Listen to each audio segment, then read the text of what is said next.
한국의 살인 사건 37번째 사건입니다. 처음에는 대구 중년 부부 살인 사건으로 그렇게 나왔었죠. 네. 근데 실제로 나중에 피의자 이름이 이제 범인이라고 해야 되나 피고인이라고 해야 되나? 범인이죠. 뭐 어, 피고인도 아니고 이미 확정된 사람이니까 이제 범인으로 합시다. 범인. 네. 범인 이름이 나중에 밝혀지면서 장재진 사건이라고 그렇습니다. 저희가 명명을 하겠습니다. 딸과 헤어지라는 말에 앙심을 품고 전 여자친구의 부모를 흉기로 살해한 20대 남성이 붙잡혔습니다. 대구에서 일어난 참극은 국민들을 충격에 빠뜨렸습니다. 경찰은 범행 수법이 매우 잔혹하고 치밀함에 따라 구체적인 범행 동기를 조사하고 있습니다. 정말 제가 엽기예요, 이것도. 네. 엽기 네. 진짜 이런 엽기가 없습니다. 그럼 신고 받았을 때부터 가야 되나요, 교수님? 네, 처음부터 좀 가면 네. 일단 장재진이라는 사람은 그 당시에 범행 당시에 직업은 대학생이었습니다. 그리고 25살이요. 25살이에요. 그래서 사형이 잘 선고가 안 될 그 시기였어요. 2014년도니까. 네. 그런데 사형 선고 나니까 최연소 사형수가 됐어요. 나이로는. 그러니까 2010년대 그 총기 난사 사건 이후로는 그 이후로는. 예. 사형이 거의 없었어요. 그것도 이제 총기 난사 사건은 군인이니까 그쵸. 그랬던 거고 군인 이외에 일반인에서는 최연소 사형 선고를 받은 그 범인 중에 하나입니다. 최근에 교수님 사형 선고를 받은 사람이 없죠. 없습니다. 요즘에는 사형 선고 자체를 안 해요. 다시 또 말씀드리지만 이 얘기는 하고 넘어가야겠어요. 여전히 우리나라가 명백히 사형 제도는 있습니다. 네. 사형 제도는 있고 따라서 판사가 사형을 선고하는 것은 지극히 당연한 거예요. 그럼에도 불구하고 판사들은 우리나라는 사형 집행을 하지 않아서 사형 제도가 폐지된 나라나 마찬가지니까 사형 선고를 안 한다. 그러면서 사형 선고를 안 해요. 그거는 판사들이 할 얘기 아닌 것 같아요. 내 생각은.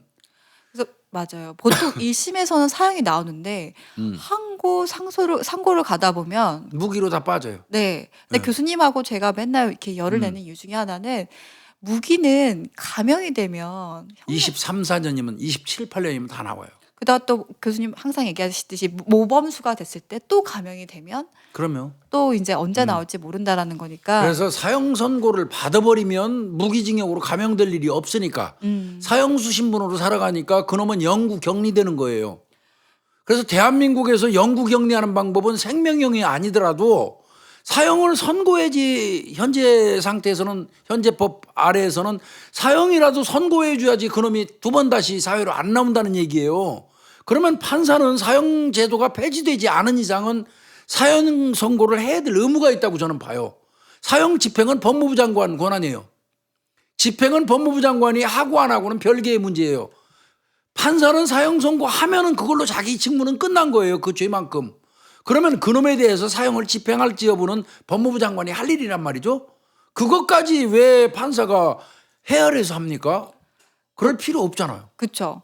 이렇게 열을 내면서 우리가 사형이라는 게 거의 안 내려지고 있다고 얘기를 했는데 네. 장재진은 바로 사형 선고를 받았습니다. 특이한 케이스예요. 그게 그럴 만한 정도의 악질적인 범행을 했기 때문에 그렇습니다. 진짜 잔혹하더라고요. 이거 내용 보셨죠? 네. 우선 이거 간단하게 이 사건 소개를 하면은요. 이게 2014년 5월 19일 날 네. 얼마 안 됐습니다.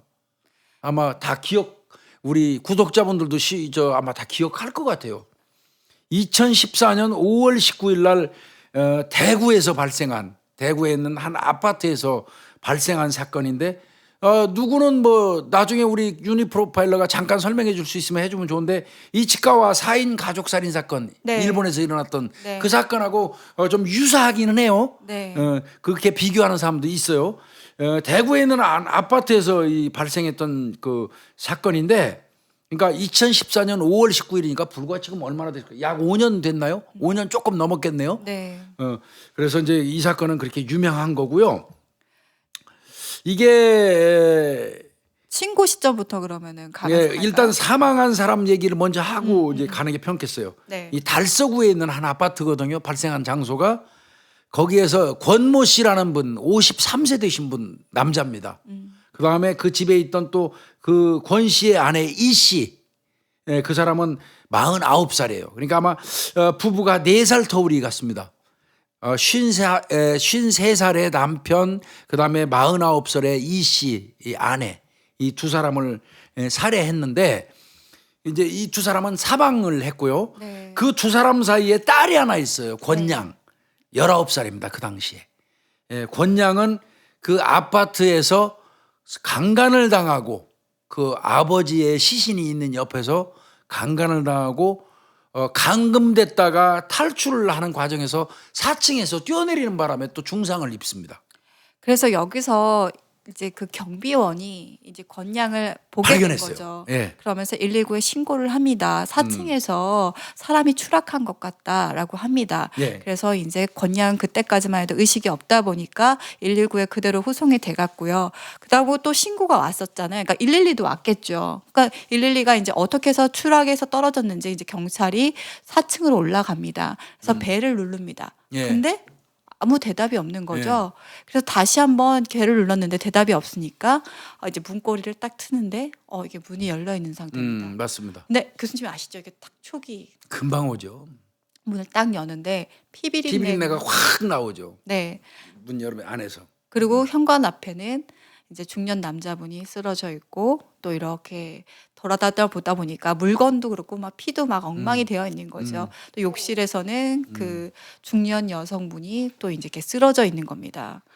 그러다가 이제 그 119에서도 그 이제 권 모양이 깨어나면서 얘기하잖아요. 우리 집 빨리 가보라고. 큰일 났다. 이제 우리 집 났다. 이렇게 하면서 수사가 진행이 됩니다. 이제 범행으로 좀 이제 진입을 하면요. 장재진이라는 친구는 장재진이를 먼저 좀 설명할까요? 복학생입니다. 네. 예, 복학생이고요. 해병대에 가서 연평도에 있는 해병대에서 근무를 하다가 제대를 하고 이제 그 복학을 한 친구예요. 근데 이 친구는 좀 성격 자체가 포각했나 봐요. 해병대 생활을 할 때도 그 안에서 후임병을 두들겨 패가지고 징역 1년하고 집행유예를 받은 적이 있어요. 군대에서 어지간한 후임병 구타가지고는 징역 1년씩 실형이 떨어지는 일은 없어요. 그러니까 엄청난 가혹행위를 해병대 군대 생활하면서 했던 전과가 있는 거예요. 가혹행위 해도 보통 뭐 구류라든지 그러면 그렇게 그냥 그렇게 실형이 떨어져서 군법회의에 회부돼 가지고 재판받지는 않습니다. 그러니까 후임병을 엄청나게 두들겨 패고 나쁜 짓을 했던 것 같아요. 그래서 저도 영창 갔다 왔다는 말 뭐 이런 거는 들어봤는데 이것처럼 구속돼 가지고 이렇게 집행유예 받는 경우는 이제 각각 범죄자들한테 있긴 하지만 보통은 별로 없는 케이스라고 모르기는 해도 아마 아버지가 합의했을 겁니다. 집행유예 받았다는 얘기는. 군법회의에 회부돼서 그 피해 후임병하고 합의가 됐기 때문에 집행유예가 떨어졌을 겁니다. 하여튼 그 기본적으로 이 폭력성이 있는 사람이에요. 근데 이 친구가 제대하고 나와서 이제 대학에 복학을 하면서 이제 이 대학에 가서 본인이 이 군대에 있으면서 해병대에 있으면서 수감 생활하고 실형 받은 사실을 숨기고 장래의 희망을 뭐라고 써서 낸 줄 아세요? 공무원입니다. 아 맞아요. 말도 안 되는 소리 하고 앉아 있는 거죠. 군대에서 그 교도소 갔다 온 군대 이를테면 군교도소 갔다 온 놈 아니에요. 그런 사람이 무슨 재주로 공무원을 합니까? 그러니까 그건 애초부터 거짓말이었고 아버지도 실제로 자기 아버지도 그 말을 믿지도 않죠. 오직 하면 아버지는 복학하는 것 자체도 그닥 탐탁지 않게 여겼다고 그래요. 차라리 빨리 다른 길을 가는 게 낫겠다. 무슨 대학 졸업해가지고 무슨 희망이 있느냐. 이미 전과 올라갔고 그랬으니까. 그랬음에도 불구하고 대학에 대한 어떤 집념은 강했던 것 같아요. 건축공학과였다고 맞습니다. 하더라고요. 그래서 거기 대학에 복학을 딱 해가지고요. 나름대로 일견 보기에는 굉장히 활달하고 사교적이래요. 그리고 해병대 나왔다 그러니까 안 봐도 비디오예요. 화끈한 척했겠죠. 뭐 이런 거 있잖아요. 그렇게 하면서 그 대학에서 직책을 하나 맡습니다. 직책. 이게 이제 연관이 돼요. 살인 사건하고 제가 볼 때는. 엄청 큰 직책이더라고요. 엄청난 거죠. 총학생회장 아닙니다. 네.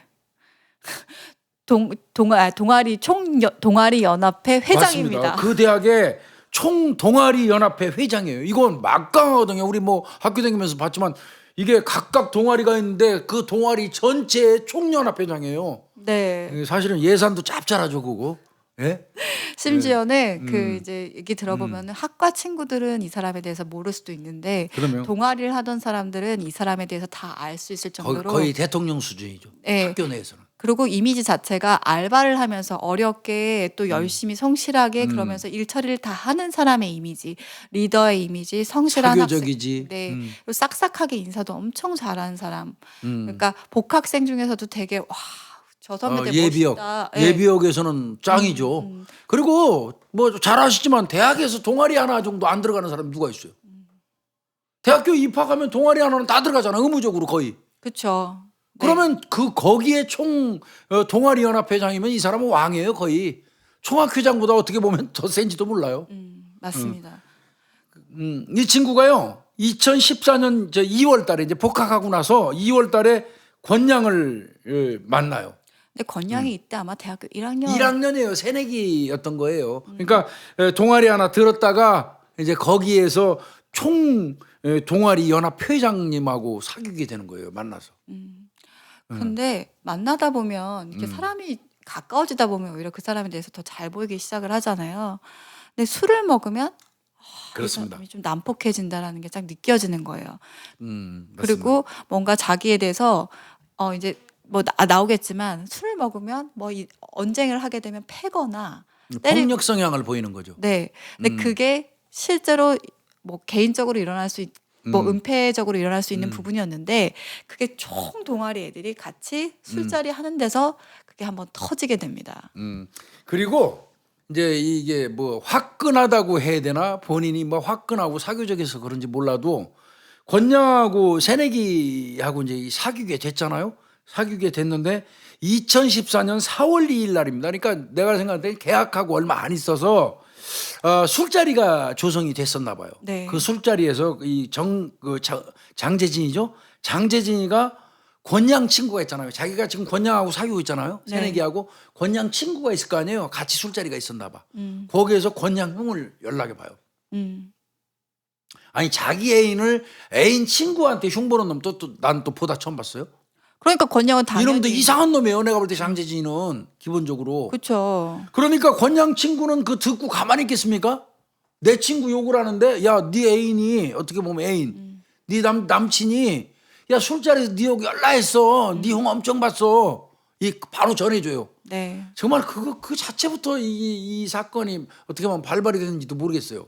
그러니까 권양은 당연하게 아니 왜 내 욕을 친구한테 해? 무지하게 화나죠. 직접 욕 듣는 것도 여성 입장에서 화가 나는데 그걸 친구를 통해서 내 흉을 보고 욕을 한다는 소리 들으면 권양은 화나죠. 더더군다나 나 19살인데 얼마나 자존심 상했겠어요. 더더군다나 그걸 남자친구가 내 친구한테 얘기해서 그 한 달이 건너서 귀에 들어오면 얼마나 화가 나겠어요.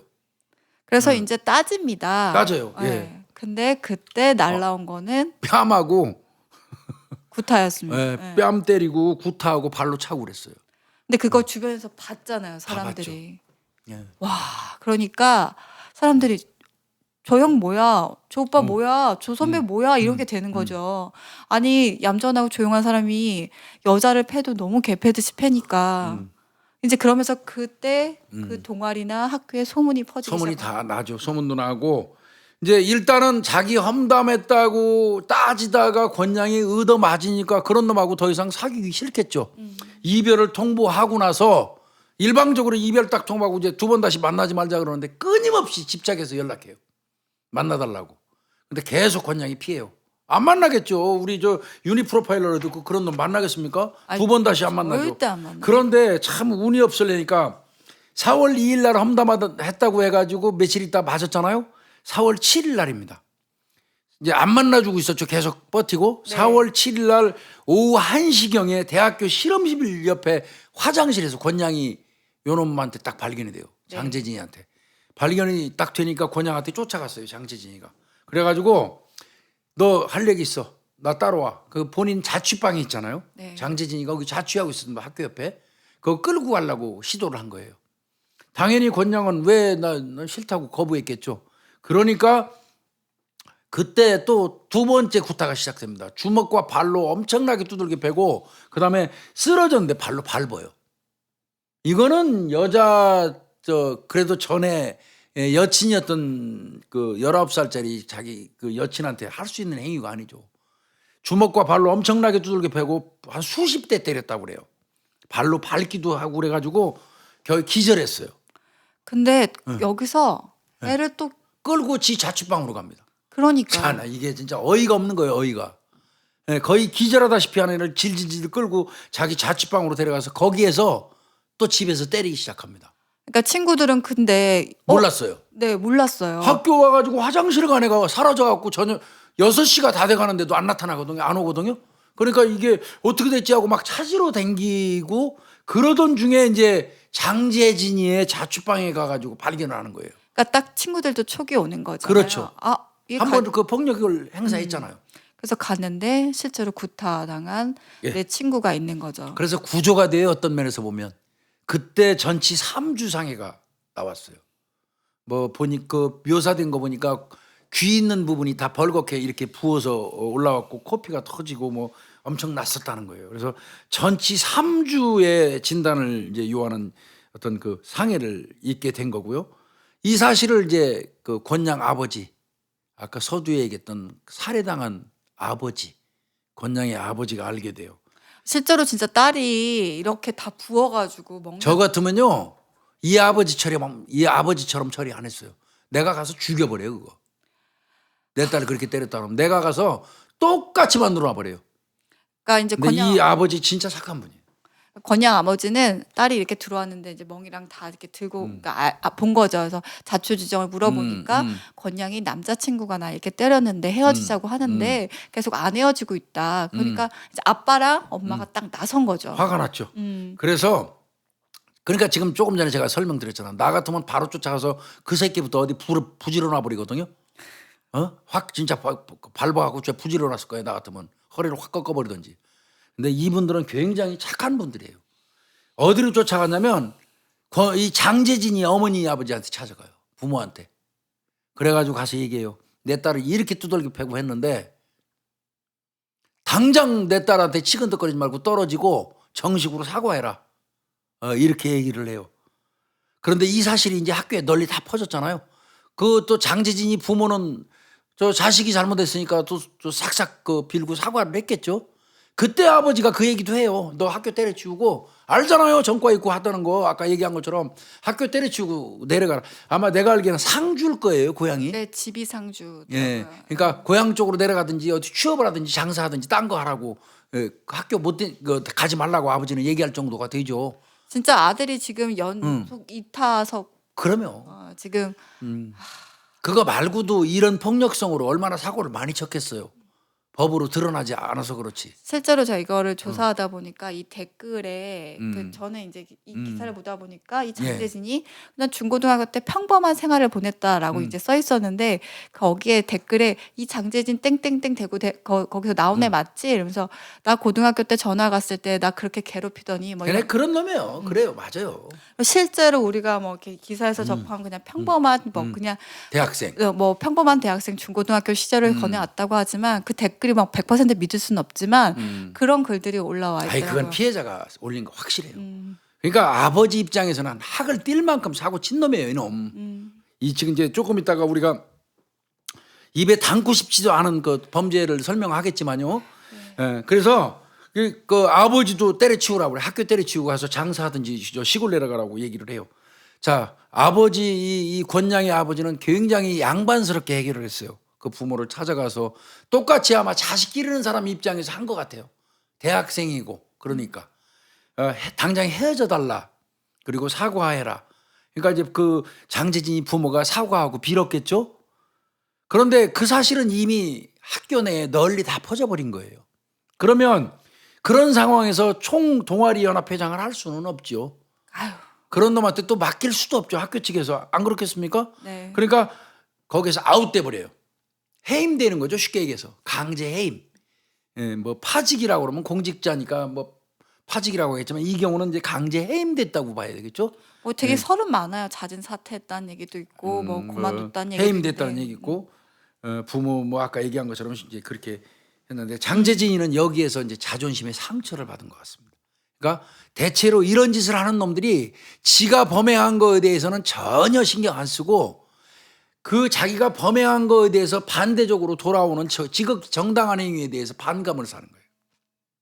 그래가지고 자존심에 상처를 입은 것 같고, 그리고 이제 본인 생각은 나름대로 총동아리연합회 회장인데 내가 사회적 평가가 완전 다운됐다. 이들로 인해서, 얘네 부모로 인해서. 그래서 권양의 부모 때문에 내 인생이 꼬인다고 앙심을 품기 시작하는 겁니다. 본인이 사실은 이제 참 군대에서 사고를 친 거잖아요. 그렇죠. 근데 나름대로 이제 복학해서 근데 내가 총동아리 연합회 회장이 됐어. 그거예요. 갑자기 신분이 상승됐다고 느꼈나 봐요. 신분 세탁도 되고. 네, 그래서 나 여기서 한번 그럼 내 반동을 한번 노려볼까? 나 여기서 좀 성공해서 여기서 인맥 좀 넓히고 한번 제대로 나 좀 한번 업 해보자.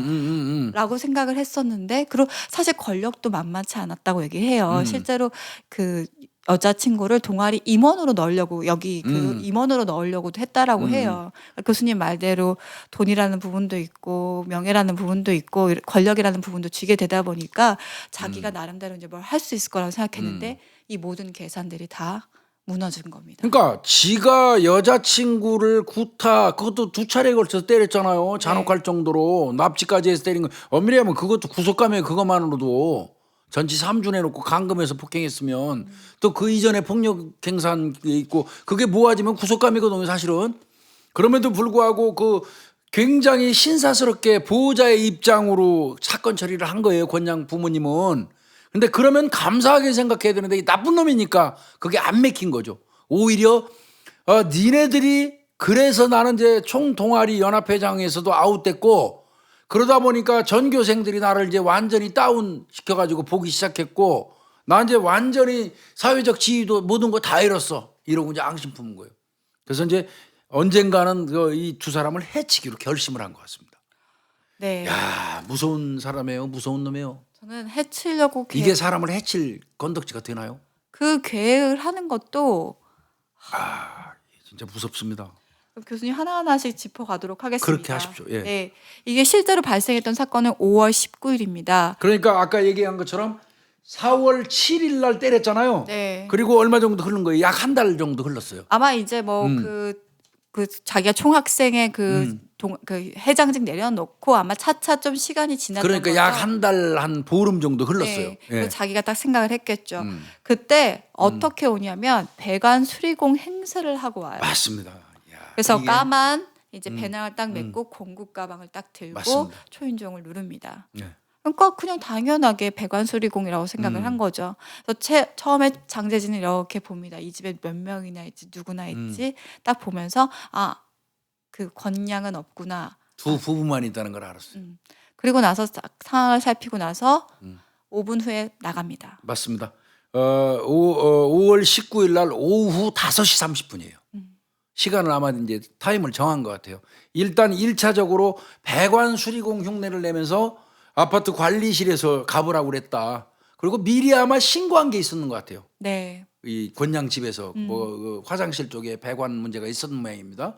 그러니까 관리실을 통해서 들었는지 어땠는지 모르겠지만 좌우지간 그걸 들고 와가지고 들어가서 일단 살펴보니까 두 부부밖에 없다는 거 확인하고 일단 나가요.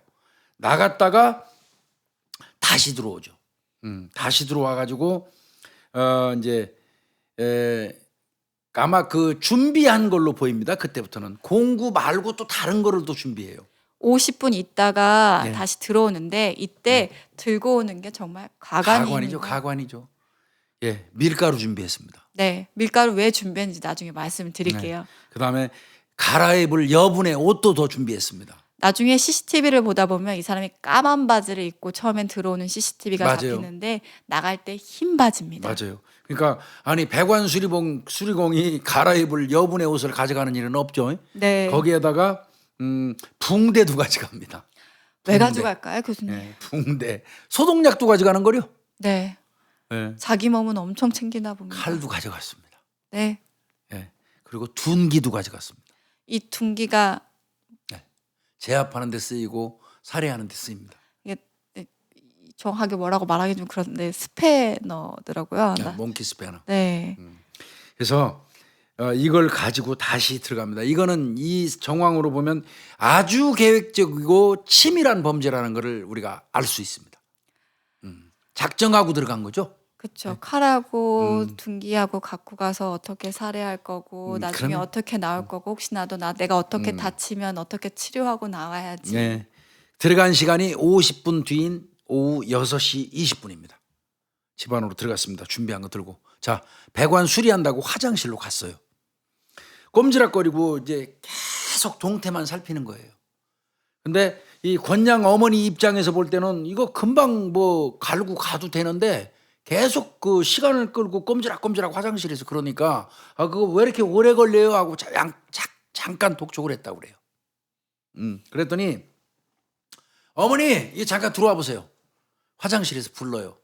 장재진이가 권양 어머니 이 씨를 들어갔습니다. 화장실 들어가자마자 이놈이 미리 준비했던 검은색 그 스프레이 라카 그걸 눈에다 순식간에 뿌립니다. 그러면 이 씨는 그 권양의 어머니는 눈에 갑자기 그 까만색 그 라카가 뿌려지면 눈 못 뜨거든요. 팔딱팔딱 뛰는 거죠. 그리고 순간적으로 악 하는 순간 이제 아까 얘기했던 둔기로 머리를 집중 공격합니다. 그리고 잔인해요. 그 칼로 부하칼입니다. 칼로 머리 이 위에 부분만 집중적으로 공격을 하고 그리고 둔기를 사용해서 살해합니다. 이때 그러면은 바깥에 있는 아버지는 봤어요. 뭔가 소리가 들리잖아요. 예. 그러니까 근데 그때 이제 장재진이 진짜 다 생각하고 왔던 것 같아요. 그렇습니다. 그러니까 라카 뿌리기 전에 아예 문부터 잠갔죠. 그러니까 아버지는 안에서 뭐가 일어나지 하는 소리 들리니까. 그러니까 뭐냐고 막 두드렸겠죠. 그러니까 막 순식간에 막 둔기와 흉기를 휘둘러 가지고 어머니를 살해한 다음에 문을 열고 나갑니다. 문 딱 열고 나오는데 아버지가 밖에서 보다 보니까 뭐 안에 피투성이에다가 흉기하고 둔기 들고 있는 장재진이 딱 발견했잖아요. 네. 그러니까 도망가죠. 안방 쪽으로 도망갑니다. 현관문 쪽으로 가다가 등 쪽을 많이 찔려요. 그리고 안방 쪽으로 도주를 합니다. 그리고 결국은 거기서 이 둔기로 이 머리 공격을 받고 쓰러집니다. 그래서 또 아버지를 살해합니다. 그리고 나서 전 이거 네. 죄송 웃는 게 아니라 참 정말 어이가 없다는 뜻입니다. 사실 그 시청자분들이 자꾸 웃는다고 얘기하시는데 어이가 없는 그런 얘기거든요. 제가 다 그 앞에도 정말 기겁을 했는데요. 뒤에 그 키우던 애완견이 있었던 것 같아요. 예. 예. 그 애완견은 어떻게 하냐면 세탁기에 돌립니다. 네. 이게 왜 그러냐면 자 애완견은 반려견인데 화장실에서 엄마를 살해하고 아버지를 쫓아가서 우당퉁탕해하고 살해하는 걸 보니까 걔는 당연히 지저대겠죠. 네. 그 지저대는 애완견을 잡아가지고 세탁기 넣고 돌려버립니다. 그래서 애완견을 죽입니다. 저는 이게 죽이는 것도 죽이는 건데요. 너무 방법이 잔인하죠. 네. 그리고 이제 아까 밀가루 준비한 이유는 이제 설명드려야 되죠. 자, 흉기하고 둔기로 공격을 해갖고 두 사람이 엄청나게 상처를 입고 쓰러졌으니까 뭐 솔직히 피가 강물처럼 흐를 거 아니에요. 네. 그거 위에다 뿌리는 겁니다. 밀가루를. 밑에 이 고인 피 그다음에 사체에다가 뿌려가지고 어떻게 보면 일정 부분 지혈시키는 효과가 있는 거죠. 그래서 밀가루를 준비했던 거고요. 어머니를 공격할 때 머리 부위를 이 칼로 공격하는 과정에서 대다수가 그래요.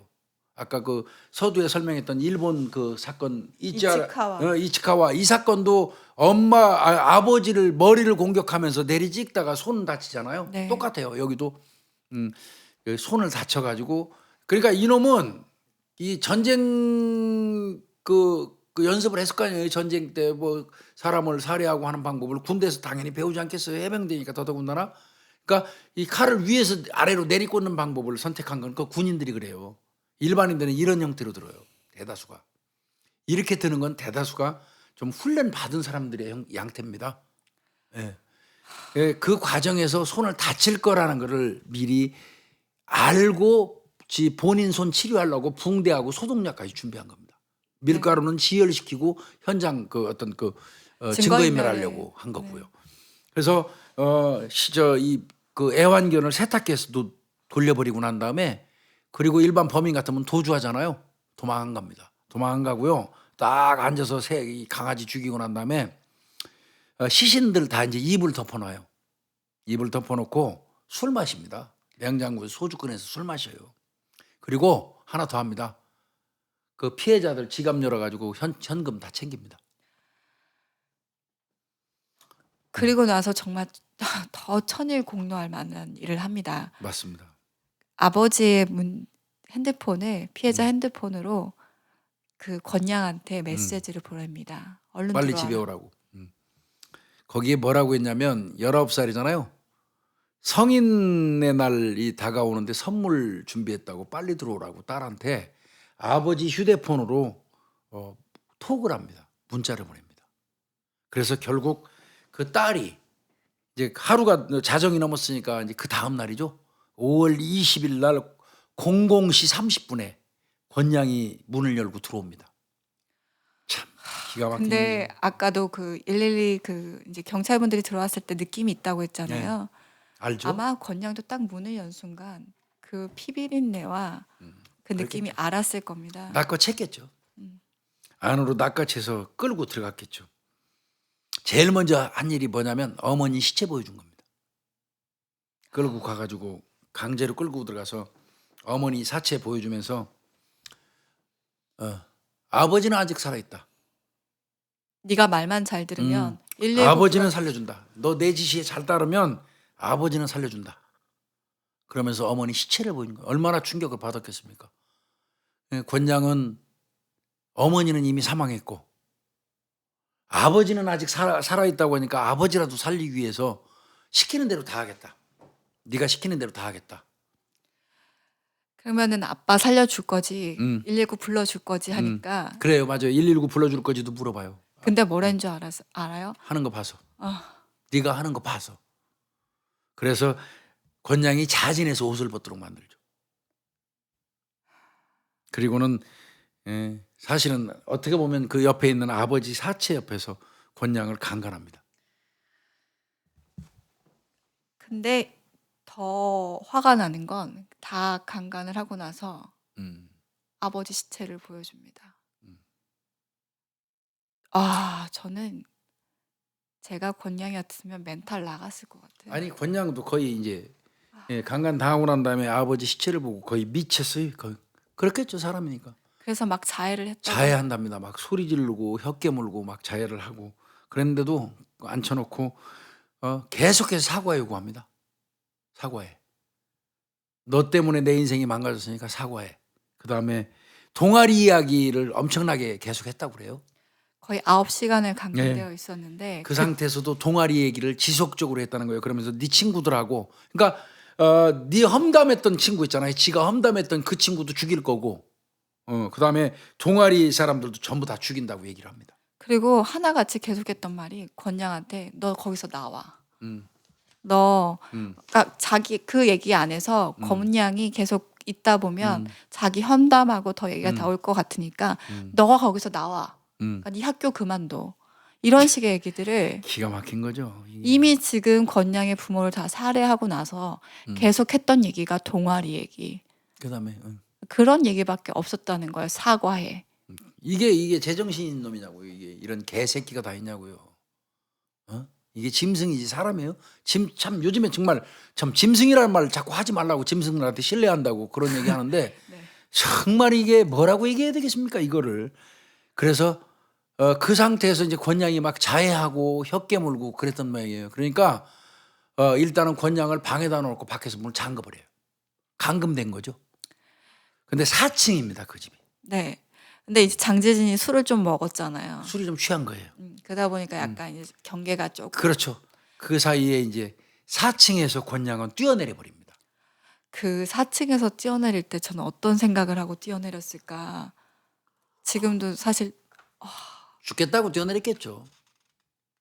죽겠다는 생각으로 뛰어내렸겠죠. 그게 탈출이라고 저는 생각 안 들어요. 저도요. 여자가 4층에서 뛰어내린다는 건 거의 내가 볼 때 불가능해요. 예. 4층에서 뛰어내려 가지고 떨어졌는데 뭐 누구는 그게 탈출 시도라고 하는데 저는 그건 탈출 시도라고 생각은 안 들어요. 솔직히 말씀드려요. 저도 그 시점에서 제가 탈출한다고 4층에서 뛰어내릴 아이, 수는 그건 없다라고 탈출 생각해요. 아니에요. 네. 그건 탈출 아니에요. 그건 그냥 자해를 사전에 했었잖아요. 더 이상 엄마 아빠 다 사망한 상태고 또 본인 때문에 그렇다고 생각할 거 아니에요. 그 피해자 입장에서는 나 때문에 저놈이 우리 어머니 아버지를 죽였으니까 얼마나 그 죄책감이 컸겠어요. 그 상황에서 더 이상 살 가치 없다고 생각하고 그냥 뛰어내린 거라고 저는 그렇게 보거든요. 뭐 근데 혹자는 뭐 4층에서 탈출을 시도한 거라고 그러는데 여하간 그러지 됐건 저리 됐건 거기서 떨어져 가지고 한쪽 골반을 크게 다치죠. 뭐 어느 부분에는 양쪽이 다 예, 나갔다고 그래서 하더라고요. 생명에는 지장이 그래도 없었어요. 4층이다 보니까 그나마 건양 지금이라도 이런 말씀 드리면서 진짜 미안한데 정말 다행이라고 생각이 들고요. 저는 부모님이 하늘나라에서 그래도 그럼요. 살라고 그러면 두 분이 딸은 살려준 걸로 저는 보여요. 하여튼 살았어요. 만약에 땅 하고 떨어졌는데 공교롭게 경비원이 바로 봤어요. 경비원이 바로 봤기 때문에 의식을 잃은 상태에서 이제 119에 연락을 해가지고 후송이 됐고 뒤늦게 깨나갖고 집에 가보라고 이제 그 권장이 얘기를 하는데 만일 그때 경비원이 즉시 발견하고 119에 후송 조치를 안 했으면 이 장재진 이 새끼가 내려가가지고 얼마 전에 그런 사건이 있었잖아요. 선배의 약혼녀를 네. 강간하려고 그래갖고 6층에서 떨어져서 죽지 않았는데 다시 안고 들어가가지고 집에서 강간하고 거의 시체가 된 사람을 강간하고 목 졸라서 죽이고 갔던 놈이 있었잖아요. 순천인가 거기에서. 네, 그 새끼하고 비슷한 겁니다. 이게 4층에서 떨어진 사람을 만약에 경비원이 바로 발견을 안 했으면 이놈은 다시 또 들쳐갖고 올라갔을지도 모르겠어요. 저도 다른 저는 그럴 거라고 봅니다. 이 새끼 이 장재진이라는 범인 같으면 이놈은 그러고도 남을 놈이라고 저는 보거든요. 그런데 용케 경비원이 발견해서 그래서 순천 사건도 6층에서 떨어졌을 때 경비원이나 주변 사람들이 봤었으면 얼마나 좋았을까 그 생각이 자꾸 들더라고요. 이걸 준비하면서 보니까. 네. 그 사건은 다시 안고 올라가가지고 올라가서, 네. 또 강간했잖아요. 근데 나 그 엘리베이터에서 실제로 살아계시는 게 확인이 됐어요. 움직이는 거, 눈 깜빡거리는 게 다 보였어요. 그래서 살인죄를 의율한 겁니다, 경찰이. 네. 그거는 이제 순천 사건이고요. 이거- 하여튼 이 경우는 이제 이 권양이 그렇게 해서 바로 후송되는 바람에 살았고요. 이놈은 그 길로 이제 도망칩니다. 근데 경찰이 이제 딱 사건을 딱 봤잖아요. 그럼 이제 사건 분석을 해야 되잖아요. 그러다 보니까 이제 CCTV를 딱 보는데 동선을 파악하죠. 네, CCTV에 이제 장재진이 딱 포착이 된 거였고 네, 맞습니다. 또 실제로 깨어난 피해자가 건양이 그 사람이다, 장재진이다 얘기하다 보니까 장재진이 그러면 거주지. 그때 그렇죠. 하숙집이었었어요. 맞습니다. 자취방. 자취방. 거기로 딱 들어갑니다. 예, 맞습니다. 근데 가기 전에 네. 그놈의 이제 동선을 따라가잖아요. 네. 집에서부터 그놈 자취방까지 네. 이 도로 동선을 쭉 CCTV를 분석해서 보니까 마트를 가요. 네. 장재진이가 마트를 가더니 또 마트에 가서 뭐를 사요. 근데 사는데 종업원을 이제 상대로 이 경찰이 조사를 해봤더니 웃으면서 장재진이가 손 다쳤는데 나 지금 피가 난다고 이렇게 얘기하면서 이제 나갈 때는 이 손에다가 빨간 수건 같은 걸 이렇게 두르고 나가거든요. 네. 예. 근데 가서 이제 그렇게 얘기하면서 거기서 또 과도를 구입해요.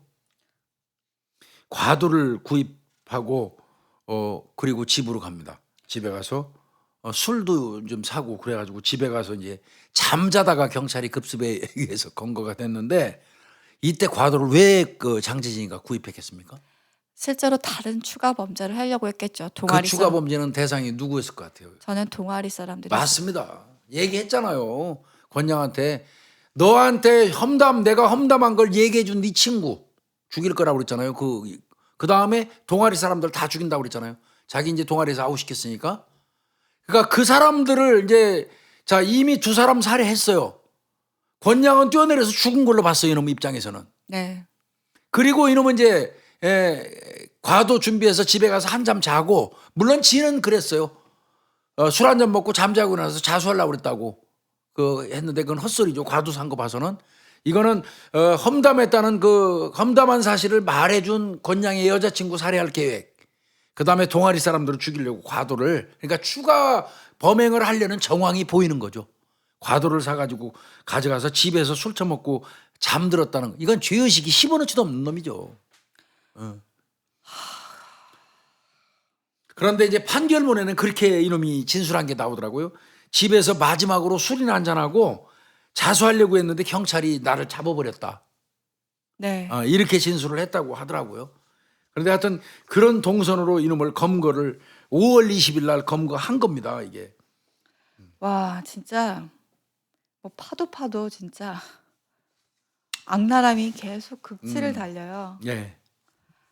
그러다 보니까 이제 재판부에서도 검찰에서도 구형을 사형을 때릴 수밖에 없는 거죠. 예, 맞습니다. 이게 난 그 권양의 마음, 그 당시에 권양의 그 심정, 그 비참한 어떤 그런 거는 어떻게 표현을 할까요? 하여튼 권양은 생존해 있고 두 번 다시 꺼내고 싶지 않은 기억 같은 거를 저희가 방송하는 것 같아서 정말로 죄송하고 미안한 생각이 듭니다. 그래서 그 부분은 저희가 좀 사과를 드리고요. 권양 우리 방송을 안 보고 안 들으셨으면 좋겠고요. 만약에 이 보신다 하더라도 저희가 이 방송하는 것에 대해서 좀 이해를 해주시고, 그리고 꼭 말씀드리고 싶은 거는 용기 내시고 힘내시고 지우도록 진짜 애쓰시고 아주 강하게 힘차게 살아가셨으면 좋겠어요. 재판은 2014년 8월 21일 날 검찰에서 사형 구형을 하는 것부터 시작됩니다. 2014년 8월 21일 날 검찰에서 사형을 구형합니다. 이제 그러면 뭐 공식대로 무기징역이겠지 이런 생각할 사람도 있을 거예요. 2014년 이제 9월 19일 한 달 뒤에 1심에서 사형 선고가 됩니다. 근데 저는 교수님 여기 나중에 예. 들었는데 예. 1심에서 사형 나오니까 반성문을 60장을 썼대요. 그렇습니다. 그 전까지는 하나도 반성하지 않던 놈의 새끼가 2014년 9월 19일 날 1심에서 사형 선고가 딱 떨어지고 나니까 그때부터 반성문을 60장이 났어요.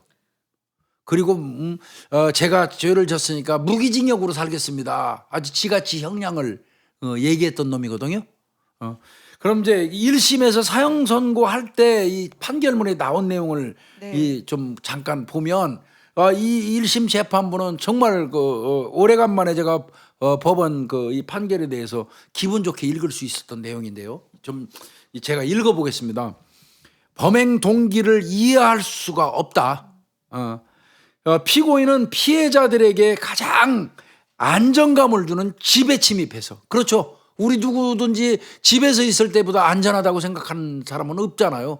그런 집에 침입을 해가지고 권양의 부모를 극도의 공포 속에서 잔혹한 수법으로 살해하고, 권양을 또 집으로 유인해서 피해자들의 목숨을 위협하며, 이미 사망한 사람들을 미끼로 해가지고 피해자들 살려주네 뭐 죽이네 하면서 목숨으로 위협하고 통제하다가 부모의 시신을 순차적으로 보여줘서 권양에게 씻을 수 없는 정신적 충격을 안겨줬을 뿐만 아니라 권양에게 112일간의 치료가 필요한 중상을 입힌 점, 피해자들의 다른 유족들 또한 평생 치유할 수 없는 깊은 상해를 입게 됐다 이렇게 얘기했고요. 또 무엇보다도 비교할 수 없는 근엄한 사람의 생명을 두 차례나 가볍게 여겨 앗아가고 권양을 유인한 후에 피해자들 목숨을 담보로 통제해서 감금하고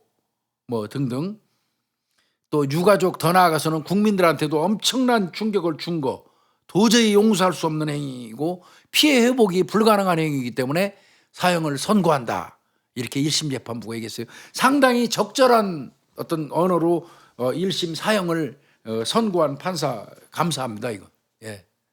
그리고 2심, 3심 뭐 다 예. 판정이 났고요. 예. 근데 항소하잖아요. 장재진이가 1심 사형 선고 받고 이 1심이 들어가기 전에 검찰이나 경찰에서 장재진이가 뭐라고 계속 얘기했냐면 나 잘못한 거 맞다. 나 잘못했다. 죄졌다. 그래서 나는 교도소 가서 무기징역으로 평생 동안 반성하면서 살겠다 그러고 지가 무기징역 얘기를 했어요. 지 입으로. 이 새끼를 이놈은 그때부터 사형이 없다는 걸 아는 거예요. 우리나라는. 사형이 없으니까 나 무기징역일 거 아니야. 그러니까 나 지 입으로 얘기한 거예요. 수사기관에서 조사받으면서. 무기징역 위안은 안 나오겠잖아요. 지가 생각해도. 그러니까 나는 잘못했다. 난 무기징역으로 저 평생 동안 교도소 가서 살면서 성실하게 반성하고 그러겠다. 지 입으로 그렇게 얘기했는데 미안하게도 1심에서 사형 선고가 딱 나버린 거예요. 그러니까 본인 입장에서는 엄청 충격받은 거죠. 그러니까 이놈이 한 장도 그동안 쓰지 않던 반성문을 어차피 무기징역이라고 생각했기 때문에 안 쓴 거예요. 정말 나쁜 놈이에요. 반성문을 항소심에다가 60장 넘게 제출합니다. 반성문 받고 이거 감형해 주는 거 이거 없애야 돼요. 반성문 어떻게 믿습니까 그거? 자기한테 유리한 판결 받으려고 반성문을 쓰는 거지. 진짜 잘못한 새끼들이 들어가갖고 그래 내가 맨날 얘기하잖아요. 반성위원회 만들어야 된다고. 진심으로. 반성문을 60장 정도 썼다고 그러고 이제 상고한 거예요. 지형이 했죠. 저는 그랬잖아요. 그 현장에서 피해자한테 네가 나한테 사과하라고 건양한테 계속 그랬다고 했잖아요.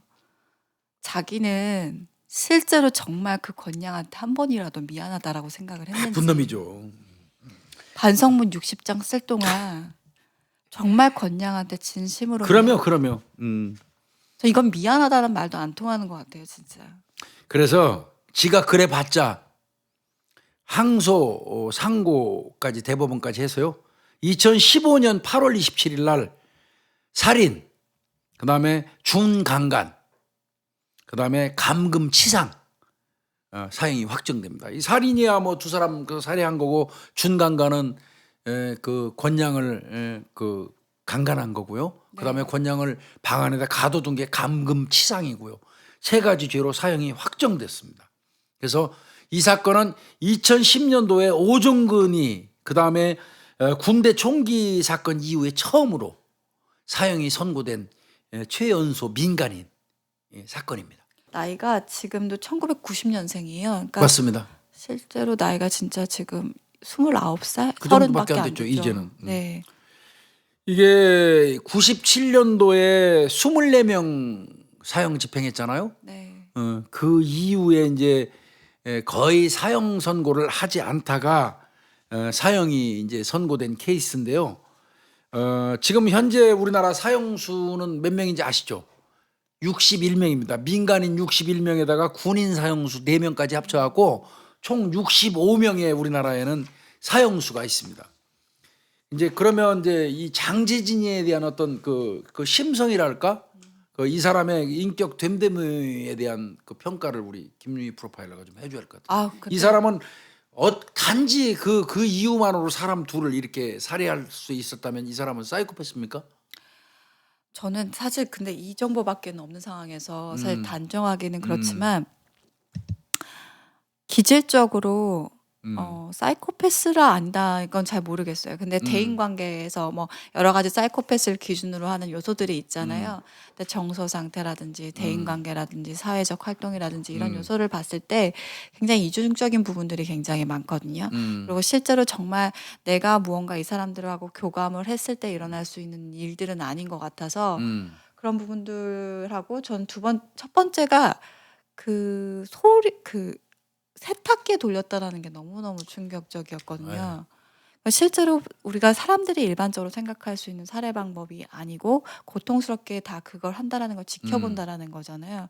동물학대라는 부분들도 어떻게 보면 우리가 연쇄살인이라든지 강호순이 얘기할 때도 얘기했잖아요. 네, 이것이 뭐 단순히 사이코패스는 아니더라도 어떤 생명에 대한 경시라든지 그 부분에 대해서 공감하지 못한다라는 부분들, 그리고 극도로 이기적이다, 자기밖에 생각하지 못한다라는 부분들, 그리고 그 사람의 고통을 알고 있었다면 그 사람이 정말 그 사람의 고통도 공감할 줄 아는 정도가 조금이라도 있었다고 한다면 폭력의 정도가 그렇게 할 수 없는 부분인 것 같고, 그런 부분에 있어서 뭐 사이코패스 요즘엔 참 두렵더라고요. 사이코패스다 아니다 진단하는 것 좀 그렇지만 실제로 정말 악랄한 사람은 맞는 것 같고요. 사이코패스라고 하면 사이코패스 있을 수 있겠고, 그것이 들키지 않고 사회에서 여태까지 만약에 그 부분이 안 드러났던 이유는 그것을 잘 컨트롤할 수 있는 자기가 어떤 그런 부분들을 약자만 골라내는 부분이 있었던 것 같아요. 실제로 댓글에 아까 그 댓글에 전학생이 근데 얘 내가 전학 와가지고 처음에 그 적응을 못할 때 그렇게 중고등학교 때. 날 그렇게 괴롭히더니 실제로 내가 한번 소리를 빡 치니까 화를 내니까 그다음부터 날 건드리지 않았다. 기굴하기까지 하고만 이 새끼. 그러니까 어떤 사람을 건드려야 되고 어떤 사람을 건드리지 말아야 될지에 대해서 되게 정확하게 파악을 하고 있다라는 거죠. 그러면 이 사람들이 만만했다는 뜻인가요? 네. 만만했다라기보다는 이미 자기의 평판이 다 무너져 버린 거죠. 이제 자기는 복귀할 수 없다라는 것들을 알게 된 거죠. 군대는 폐쇄적인 사회다 보니까 그 부분이 노출된 것들이 되게 적지만 대학 생활은 되게 다르잖아요. 끝났죠. 네, 그리고 이제 마지막 희망이었던 것들이 그리고 자기가 아까 교수님이 말한 게 전 정확하다고 생각해요.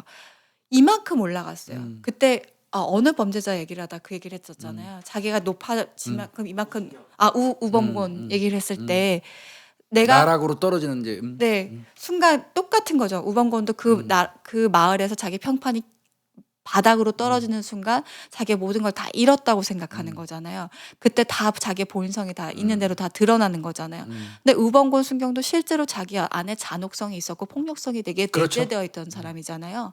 똑같다라고 생각을 해요. 비슷하겠네요, 맥락이. 어떤 자기 마을이라고 자기 어떤 커뮤니티에서 자기가 이만큼 세웠고 내가 이만큼 갈 수 있을 거라고 생각했어요. 근데 그걸 무너뜨렸어요. 그리고 교수님이 말씀하셨다시피 겉모양의 아버지 어머니는 되게 정말 성숙하게 처리를 했어요. 그 장재진을 못 알아본 거 보면은 장재진은 안 만났다라는 거예요. 그렇죠. 부모만 만나서 설득했다라는 거거든요. 그렇죠. 장재진을 만난 건 아니에요.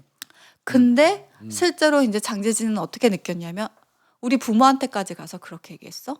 왜냐하면 이제 부모한테까지도 이제 신임을 못 받는 거잖아요. 군대까지는 막아줄 수 있었고 그러려니 했겠지만 이제 부모 입장에서도 넌 이제 아웃이야라고 생각했던 부분이었을 거예요. 그렇죠. 그러니까 학교도 그만두라고 그랬고. 네. 갈 데가 없어진 거죠. 맞아요. 그러다 보니까 그래 그럼 갈 때까지 가보자. 내가 다 이렇게 날 만든 사람 죽여버리겠다라고 생각한 거죠.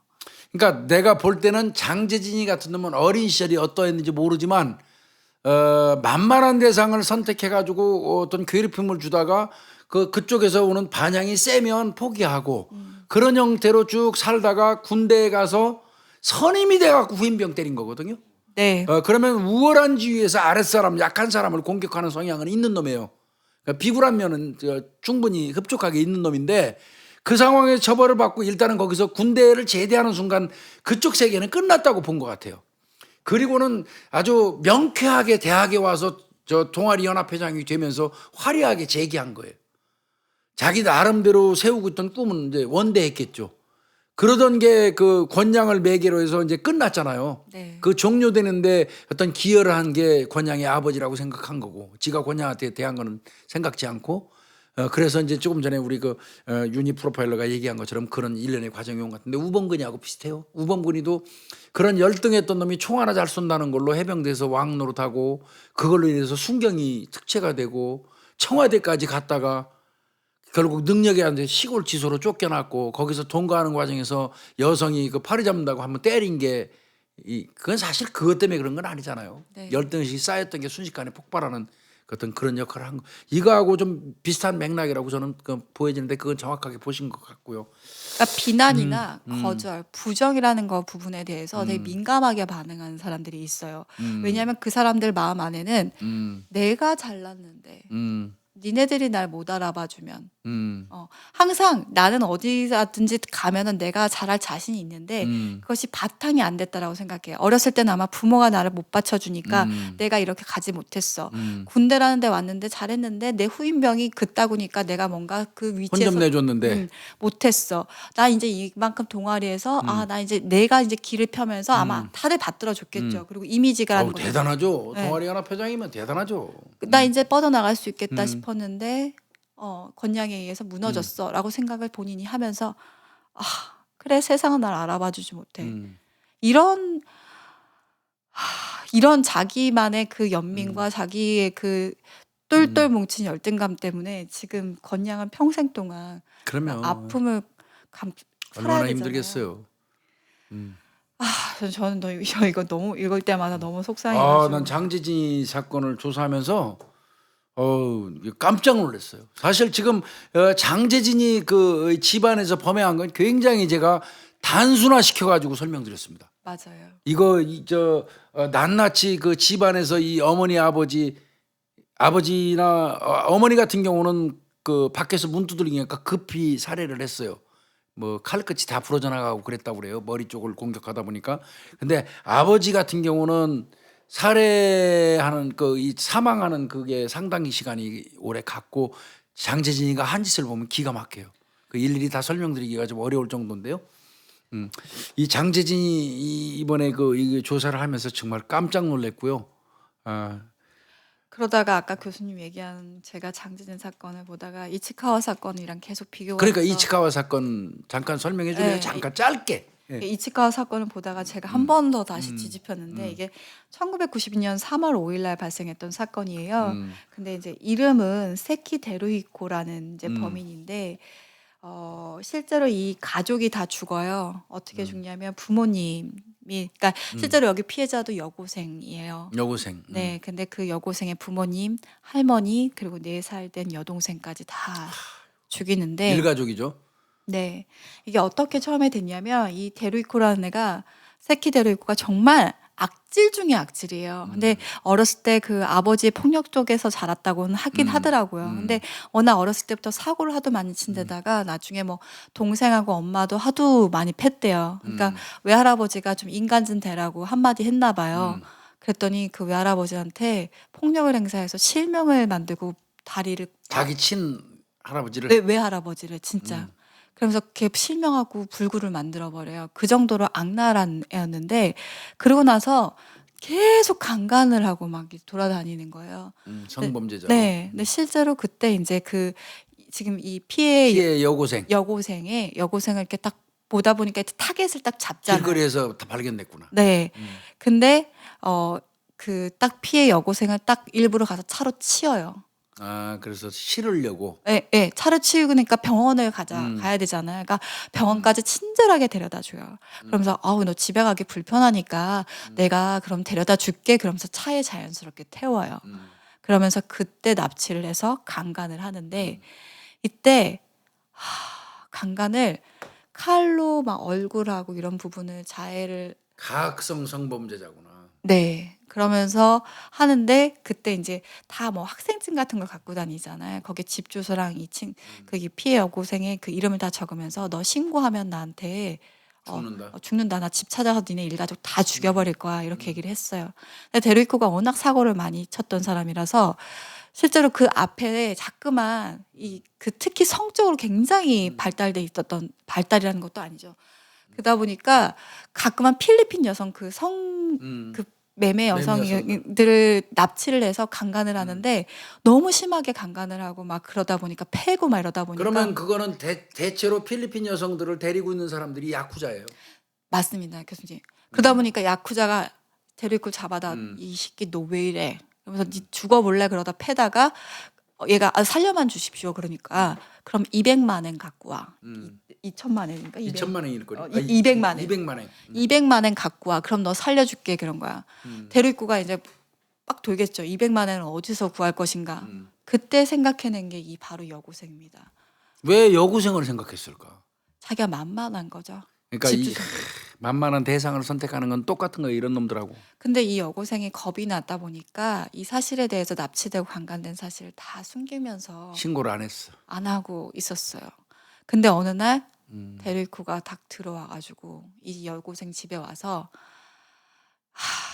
엄마가 보는 앞에서 강간을 하고 처음에 엄마랑 할머니 죽이고요.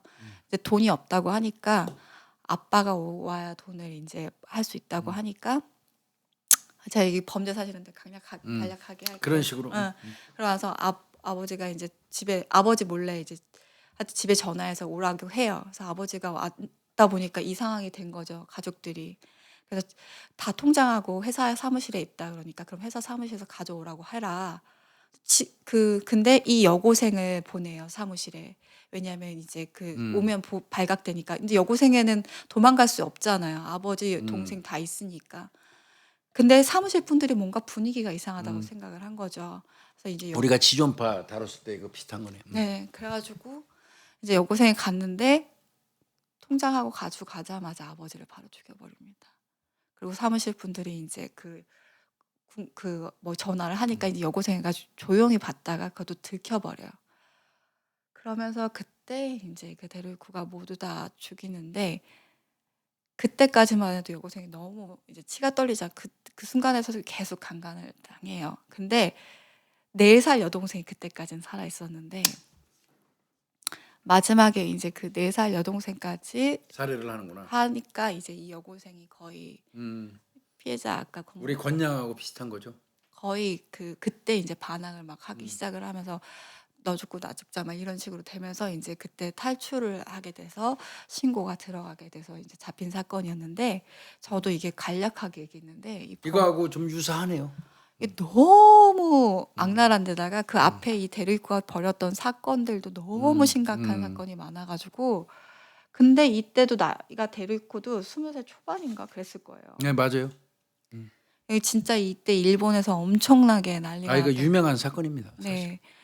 저는 사실 외국 사례 그렇게 많이 알지는 않은데 일본에 가끔 이런 엽기적인 네. 사건들이 있어서 보는데 대충만 알고 있다가 이걸 자세히 읽다 보니까 와, 이 장제진이 건이 거의 좀 유사해요. 네. 그러다 보니까 이거 본 거고 하여튼 우리 그 생존한 권양 싹 잃어버리고 부모님들 아마 천국에 계실 거예요. 네. 그리고 진짜 전 또 아까 말씀하셨듯이 안 봤으면 좋겠는데 예. 혹시라도 보신다면 부모님이 살려주신 생명이라고 아이 생각해요. 그럼요. 힘내시고 용기 네. 내고 정말 앞으로 좋은 일만 있을 겁니다. 예. 그리고 여기 일본의 피해자 그 여고생은 다행히 살았어요. 그래서 아마 일본에선 살 수 없었나 봐요. 그래서 유럽에 가서 유럽에 있는 분하고 결혼을 해서 지금은 잘 살고 있다는 얘기가 뭐 그 최근에 나왔던 뭐 거기 있는 얘기긴 한데 다른 사람들 때문에 그런 악랄한 악인 때문에 자신의 행복을 깎아먹으면서 살 수는 없잖아요. 부디 행복하게 사셨으면 좋겠고요. 다시는 이런 사건들이 한국 땅에 그럼요. 있지 않았으면 좋겠습니다. 예, 장제진 이 사건을 이제 좀 선정을 했고요. 예, 뭐 이번 주 살인 사건 관련해서는 한국의 살인 사건은 여기서 정리를 좀 해야 될 것 같습니다. 예. 네, 분하고 속 터지는 네, 한국의 살인 사건이었습니다. 네, 여기서 마무리하도록 예. 하겠습니다. 수고하셨습니다. 수고하셨습니다. 감사합니다.